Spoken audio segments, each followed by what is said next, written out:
Madam ಸಹಜವಾಗಿ ಪವಿತ್ರ ಗೌಡ ಅವ್ರಿಗೆ ಅಂದ್ರೆ ಸಿನಿಮಾ ಇಂಡಸ್ಟ್ರಿಯಲ್ಲಿ ಗುರ್ಸ್ಕೋಬೇಕನ್ನೋಂಥ ಆಲೋಚನೆ ಇತ್ತು. ಅದಕ್ಕಿಂತ ಹೆಚ್ಚಾಗಿ ಬೇಗ ದುಡ್ಡು ಮಾಡಬೇಕು, ಬೇಗ ಹೆಸರು ಮಾಡಬೇಕು, ಒಬ್ಬ ಉದ್ಯಮಿ ಆಗಬೇಕು ಅನ್ನುವಂಥ ಆಲೋಚನೆಗಳನ್ನ ಇಟ್ಕೊಂಡು ಅವರು ಅಂದ್ರೆ ಒಂದಿಷ್ಟು ದೊಡ್ಡ ದೊಡ್ಡ ವ್ಯಕ್ತಿಗಳ ಸಂಪರ್ಕಕ್ಕೆ ಹೋಗ್ತಾ ಇದ್ದಂಥದ್ದು, ಪರಿಚಯ ಮಾಡ್ಕೊಳ್ತಾ ಇರುವಂಥದ್ದು, ಬೆಳವಣಿಗೆಗಳು ಆಗ್ತಾ ಇತ್ತು ಅನ್ನುವಂಥದ್ದನ್ನ ಅವರ ಆಪ್ತ ಮೂಲಗಳು ಹೇಳ್ತಾ ಇರ್ತಕ್ಕಂಥದ್ದು. ನಿಮ್ಮ ಶೂಟಿಂಗ್ ಸೆಟ್ಟಲ್ಲಿ ಬಂದಾಗ ಹೆಂಗಿರ್ತಾ ಇದ್ರು? ಸೊ ಸಿನಿಮಾ ಒಪ್ಕೊಂಡ್ಮೇಲೆ ಯಾಕೆ ಬಿಡೋ ಅಂತ ನಿರ್ಧಾರ ಆಯ್ತು, ಕಿರಿಕ್ ಯಾಕೆ ಮಾಡ್ಕೊಂಡ್ರು ಅನ್ನೋಂಥದ್ದು? ಸರ್ ಇಲ್ಲ, ಅದೇ ಈಗ ನೀವು ಹೇಳೋ ಪ್ರಕಾರ ಅವರಿಗೆ ಹೀರೋಯಿನ್ ಆಗಬೇಕು ಅನ್ನೋ ಯಾವುದೇ ಇಂಟೆನ್ಷನ್ ಇರಲಿಲ್ಲ ಸರ್. ನಾನು ಗಟ್ಟಿಯಾಗಿ ಹೇಳ್ತೀನಿ, ಟ್ರೈ ಮಾಡಿದ್ದಾರೆ ಅಷ್ಟೇ, ಪಾಸಿಬಲ್ ಆಗಿಲ್ಲ. ಯಾಕಂದರೆ ಸರ್, ಹೆಣ್ಮಕ್ಳು ನೀವು ಹೀರೋಯಿನ್ ಆಗಬೇಕು ಅಂದರೆ ಡೆಡಿಕೇಟ್ ಮಾಡ್ತಾರಲ್ಲ ಸರ್, ನೋಡಿ ನಂಗೆ ಖುಷಿ ಆಗುತ್ತೆ. ಅವ್ರು ಮಾಡೋದು ಒಂದು ನೆಟ್ಟಿಗೆ ಊಟ ಮಾಡೋದಿಲ್ಲ ಅವು ಮೈಂಟೈನ್ ಮಾಡಿಕೊಂಡು. ಆಮೇಲೆ ಪರ್ಫಾಮೆನ್ಸ್ಗಳದು ಟಿ ವಿನಲ್ಲಿ ದೊಡ್ಡ ದೊಡ್ಡವ್ರ ಪರ್ಫಾಮೆನ್ಸ್ ಎಲ್ಲ ನೋಡಿ ಕಲ್ತ್ಕೊಳ್ಳೋದು. ನನ್ನ ಒಂದು 100 ಫೋನ್ ಮಾಡಿ ಕೇಳ್ತಾರೆ, ಮ್ಯಾಮ್ ನಂಗೆ ಡೈಲಾಗ್ ಕೊಡಿ, ಇದು ಕೊಡಿ ನನಗೆ, ನಾನು ಇದು ಹೆಂಗೆ ಮಾಡಬೇಕು, ನಾನು ಒಂದು ಸರಿ ಮಾಡಿ ನಿಮ್ಗೆ ಕಳಿಸ್ತೀನಿ ವಾಯ್ಸು, ನೀವು ನನಗೆ ನೋಡಿ ನನಗೆ ಏನಾದ್ರು ಚೇಂಜಸ್ ಇದ್ರೆ ಹೇಳಿ. ಇದು ಡೆಡಿಕೇಶನ್ ಸರ್. ಹೀರೋಯಿನ್ ಆಗಬೇಕು, ನಾನು ಬೆಳಿಬೇಕು ಅನ್ನೋರ್ದು ಡೆಡಿಕೇಶನ್ ಇದು ಅಲ್ವಾ ಸರ್?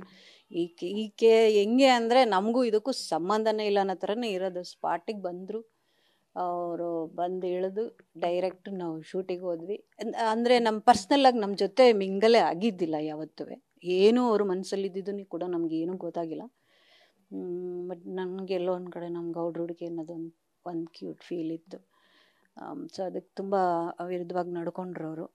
ಆಮೇಲೆ ಸೈಲೆಂಟಾಗಿರೋದು, ತುಂಬ ಸೈಲೆಂಟು. ನಾ ಹೇಳ್ದಲ್ಲ ಸರ್, ಅವರ ಆಲೋಚನೆಗಳೇ ಬೇರೆ ಇತ್ತು, ಅವರ ಎಕ್ಸ್ಪೆಕ್ಟೇಷನೇ ಬೇರೆ ಇತ್ತು, ಅವ್ರು ಹೋಗೋ ದಾರಿನೇ ಬೇರೆ ಇತ್ತು. ಅಪ್ಪಿತಪ್ಪಿ ಇನ್ನೊಂದು ದಾರಿಗೆ ಬಂದುಬಿಟ್ಟಿರ್ತಾರೆ.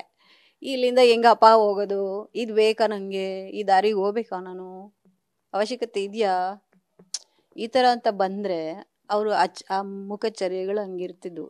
ಸೊ ಹಂಗಾಗಿ ಈ ದಾರಿ ಸರ್ ಸರಸ್ವತಿ ಸರ್, ಬೇಕು ಅಂದವ್ರಿಗೆ ತಪಾಸ್ ಮಾಡಿದ್ರು ಸಿಗಲ್ಲ, ಇನ್ನು ಬೇಡ ಬೇಡ ಅನ್ನು ಕೇರ್ಲೆಸ್ ಮಾಡೋರಿಗೆ ಅದೆಲ್ಲ ಒಲಿಯೋಕ್ಕೆ ಸಾಧ್ಯನೇ ಇಲ್ಲ.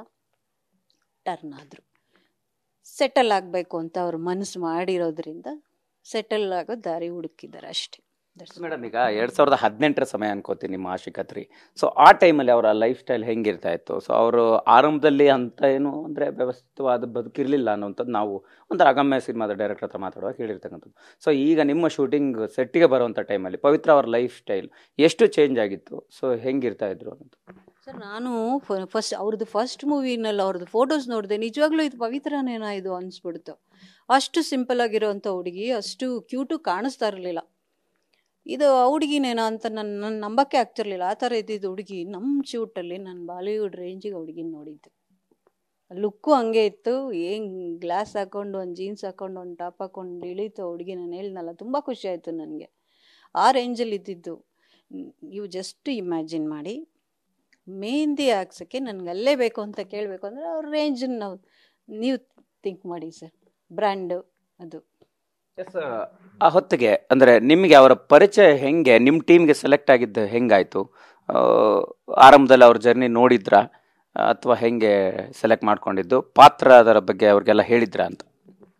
ಸರ್, ಅವರು ಯಾರು ಅಂತಲೇ ನಮಗೆ ಗೊತ್ತಿರಲಿಲ್ಲ ಸರ್. ಯಾಕಂದರೆ ಅವ್ರು ಯಾರು ಅಟ್ಲೀಸ್ಟ್ ಒಂದು 3-4 ಸಿನಿಮಾ ಮಾಡಿದ್ರು ನಮ್ಗೆ ಪವಿತ್ರ ಗೌಡ ಯಾರು ಅಂತ ಗೊತ್ತಾಗ್ತಿತ್ತು. ಕೋಆರ್ಡಿನೇಟರ್ಗಳು ಇರ್ತಾರಲ್ಲ ಸರ್, ನಿಜ ನಂಗೆ ಅವ್ರ ಹೆಸರು ಗೊತ್ತಿಲ್ಲ. ಕೋಆರ್ಡಿನೇಟರ್ಗಳು ಏನು ಮಾಡಿದ್ರು, ನಂಗೆ ಒಂದಷ್ಟು ಫೋಟೋಸ್ ಕಳಿಸಿದಾಗ ಈ ಹುಡುಗಿ ಫೋಟೋ ನನಗೆ ಇಷ್ಟ ಆಯಿತು. ಇದು ಏನಾದರೂ ಫಸ್ಟ್ ಪಿಕ್ಚರ್ದು ಫೋಟೋ ಕಳಿಸ್ಬಿಟ್ಟಿದ್ರೆ ನಾನು ಒಪ್ತಿರ್ಲಿಲ್ಲ, ಡೆಫಿನೆಟ್ಲಿ ನಾನು ಒಪ್ತಿರ್ಲಿಲ್ಲ. ಯಾಕೆ ಅದಕ್ಕಿಂತ ಬ್ಯೂಟಿಫುಲ್ ಹುಡುಗಿಯರೆಲ್ಲ ನಂಗೆ ಬಂದು ಇಂಟರ್ವ್ಯೂ ಕೊಟ್ಟೋಗಿದ್ರು. ಸೊ ಈ ಹುಡುಗಿದು ಒಂಥರ ಇಷ್ಟ ಆಯಿತು. ಸೊ ಇಷ್ಟ ಅದರಲ್ಲೂ ನಾನು ಹೇಳ್ನಲ್ಲ ಸರ್, ಗೌಡ ಅನ್ನೋ ಒಂದು ಹೆಸರಿತ್ತ, ಅದು ಒಂದು ಸೆಲೆಕ್ಟ್ ಮಾಡ್ಕೊಳ್ಳೋಕೆ ಒಂದು 20% ರೀಸನ್ ಇತ್ತು. ಸೊ ಅದು ಆದಮೇಲೆ ನೀವು ಇನ್ನೊಂದು ಪ್ರಶ್ನೆ ಮಾಡಿದ್ರಿ ಸರ್, ಏನು ಅದೇ ಅಂದರೆ ಅವರು ಏನು ಚೇಂಜಸ್ ಆಯಿತು, ಅವ್ರು ಹೆಂಗೆ ಬರ್ತಾ ಇದ್ರು, ಅವಾಗೇನು ಲೈಫ್ ಸ್ಟೈಲ್ ಹೆಂಗಿತ್ತು? ಲೈಫ್ ಸ್ಟೈಲು ಅದೇ ಅವಾಗಿನ ಸ್ಟ್ಯಾಂಡರ್ಡ್ ಫೀಲ್ ಕೊಡ್ತಾಯಿದ್ರು ಸರ್ ಅವರು. ಡೆಫಿನೆಟ್ಲಿ ಅವಾಗಲೇ ಅವ್ರು ಹೀರೋಯಿನ್ ಆಗಿಬಿಟ್ಟಿದ್ರು. ನನಗೆ ರಮ್ಯಾ ಅವ್ರ ಜೊತೆ ಮಾಡ್ತಿದ್ದೀನ, ಯಾರ ಜೊತೆ ಮಾಡ್ತಿದ್ದೀನಿ ನಾನು ಶೂಟು ಅನ್ನೋಷ್ಟು ನನಗೆ ರೋಸಿಸಿದ್ರು ಅದು. ಬಟ್ ಏನು ಮಾತಾಡ್ತಿರ್ಲಿಲ್ಲ, ವಿರೋಧವಾಗಿ ಏನು ಮಾತಾಡ್ತಿರ್ಲಿಲ್ಲ, ಏನು ಅಪೋಸ್ ಮಾಡ್ತೀಯ, ಇದ್ಯಾಕೆ ಹಿಂಗೆ ಅಂದಿದ್ರೆ ನಾವು ಅದನ್ನ ಅಲ್ಲೇ ಕಟ್ ಮಾಡಿ ನೀನು ಹೋಗಮ್ಮ ಮನೆಗೆ ಅಂತ ಕಳಿಸ್ತಿದ್ವಿ. ಯಾವತ್ತೂ ಆ ಥರ ಮಾಡಿಲ್ಲ.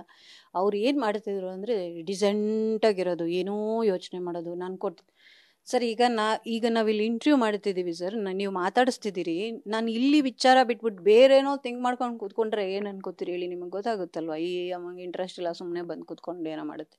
ಅವತ್ತು ನಮ್ಗೆ ಆ ಫೀಲ್ ಕೊಟ್ಟರು. ಡೆಫಿನೆಟಾಗಿ ಅವ್ರಿಗೆ ಹೀರೋಯಿನ್ ಆಗೋ ಯಾವ ಇಂಟೆನ್ಷನ್ ಇರಲಿಲ್ಲ, ಜಸ್ಟ್ ಆನ್ ಟ್ರೈ ಅಷ್ಟೇ. Because of her beauty, because of her beauty, not for talent.